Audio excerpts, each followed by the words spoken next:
بصري رجع تاني يا رب، بصري رجع تاني يا رب، اشكرك يا رب.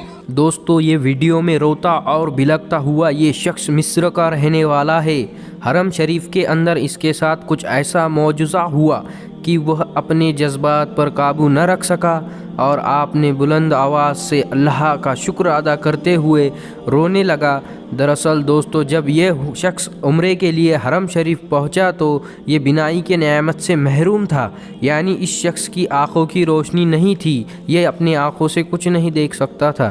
لیکن عمرے کے دوران اللہ کے گھر کا طواف کرتے ہوئے اس کے آنکھوں کی بینائی واپس آ گئی. بینائی کی نعمت مل جانے پر اس کی خوشی کا ٹھکانہ نہ رہا اور اللہ تبارک و تعالیٰ کی حمد و ثنا بیان کرتے ہوئے رو پڑا. آپ سبھی سے گزارش ہے اس ویڈیو کو پورا دیکھیں اور ہمارے چینل کو سبسکرائب کر دیجئے اور بیل آئیکن کو پریس کر دیں. يا رب اشكرك يا رب، اشكرك يا رب، بصري رجع تاني يا رب، بصري رجع تاني يا رب. الله يديك الجنة. الحمد لله. ألف مبروك يا حي.